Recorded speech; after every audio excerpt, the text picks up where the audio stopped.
പുതിയൊരു വീഡിയോ എപ്പിസോഡിലേക്ക് എല്ലാ മാന്യ പ്രേക്ഷകർക്കും സ്വാഗതം. ഇനി ഞാൻ നിങ്ങളുമായി പങ്കുവെക്കുന്ന അപ്ഡേറ്റ് ദി റോക്കിൻ്റെ തിരിച്ചുവരവ് എല്ലാം സോളോ സിക്കോവയുടെ പദ്ധതിയിൽ പെട്ടിട്ടുള്ളതായിരുന്നു എന്നുള്ളതിനെ സംബന്ധിച്ച് സോളോ സിക്കോവ തന്നെ പറയുന്ന ഒരു വീഡിയോ ഫുട്ടേജ് നമുക്കിപ്പോൾ കാണികളുടെ ഭാഗത്ത് നിന്ന് ലഭിച്ചിട്ടുണ്ട്. ഇന്നലെ കഴിഞ്ഞ ബാഡ് ബ്ലഡ് പ്രീമിയം ലൈവ് ഇവൻറ്റിന് ശേഷം കാണികളെടുത്ത പല വീഡിയോസും നമുക്ക് കാണാൻ സാധിച്ചു. അതിൽ ഒന്നിലാണ് ക്രൗഡിൻ്റെ ഇടയിലൂടെ രക്ഷപ്പെടുന്ന സോളോ സിക്കോവയും മറ്റ് ബ്ലഡ് ലൈൻ ഗ്രൂപ്പിലെ അംഗങ്ങളും റോക്കിൻ്റെ ആ ഒരു വരവ് കണ്ട് അതിശയത്തോടു കൂടി ഇങ്ങനെ നോക്കി നിൽക്കുന്ന സമയത്ത് ഒരു ആരാധകനും പകർത്തിയ വീഡിയോയിലാണ് ആ വീഡിയോയിലേക്ക് നോക്കിക്കൊണ്ട് സോളോ സിക്കോവ പറയുന്നത് ഇതെല്ലാം തൻ്റെ പദ്ധതിയുടെ ഭാഗമാണ് എന്നുള്ളത്. അതായത് സോളോ സിക്കോവ ഈ കാര്യങ്ങളെല്ലാം ചെയ്തത് റോക്കിൻ്റെ തിരിച്ചുവരവിന് വേണ്ടിയിട്ടാണ്, അല്ലെങ്കിൽ റോക്ക് പറഞ്ഞത് അനുസരിച്ചാണ് സോളോ സിക്കോവ ഇതെല്ലാം ചെയ്തത് എന്നുള്ളൊരു അർത്ഥം കൂടി സോളോ സിക്കോവ പറഞ്ഞ വാക്കുകൾക്ക് പിറകിലുണ്ട്.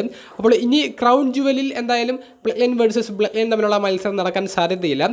ക്രൗൺ ജുവൽ കഴിഞ്ഞ് നവംബർ മാസത്തിൽ നടക്കാൻ പോകുന്ന WWE ടോപ്പ് 4 പേപ്പർ വ്യൂകളിൽ ഒന്നായ അഥവാ പ്രീമിയം ലൈവ് ഇവൻറ്റുകളിൽ ഒന്നായ സർവൈവർ സീരീസ് വാർ ഗെയിംസിൽ റോമൻ റെയിൻസിൻ്റെ നേതൃത്വത്തിലുള്ള ബ്ലഡ് ലൈൻ ഗ്രൂപ്പും റോക്കിൻ്റെ നേതൃത്വത്തിലുള്ള ബ്ലഡ് ലൈൻ ഗ്രൂപ്പും തമ്മിലുള്ള മത്സരം വരാൻ സാധ്യത കൂടുതലാണെന്നാണ് നമുക്കിപ്പോൾ അറിയാൻ സാധിക്കുന്നത്. അപ്പോൾ റോക്കിൻ്റെ നിർദ്ദേശപ്രകാരം സോളോ സിക്കോവ ചെയ്തു കൂട്ടിയതാണ് ഈ ബ്ലഡ് ലൈനിലേക്ക് പുതിയ മെമ്പേഴ്സിനെ കൊണ്ടുവന്നതും പഴയ വ്യക്തികളെയെല്ലാം പുറത്താക്കിയതും. കാരണം റോമൻ്റെ കീഴിൽ ബ്ലഡ് ലൈന് ഇനി പഴയ ആധിപത്യം കിട്ടില്ല എന്ന് റോക്ക് മനസ്സിലാക്കിയത് കൊണ്ടും സോളോ സിക്കോവക്ക് ആ ട്രൈബൽ ചീഫ് പൊസിഷൻ കൊടുത്ത് റോക്ക് പറയുന്നത് അനുസരിച്ച് സോളോ കാര്യങ്ങൾ ചെയ്യാൻ വേണ്ടിയിട്ടാണ് ഇത്തരത്തിലുള്ള വലിയ മാറ്റങ്ങൾ റസൽമീനിയ 40-ന് ശേഷം ബ്ലഡ് ലൈൻ ഗ്രൂപ്പിലേക്ക് കൊണ്ടുവന്നത്.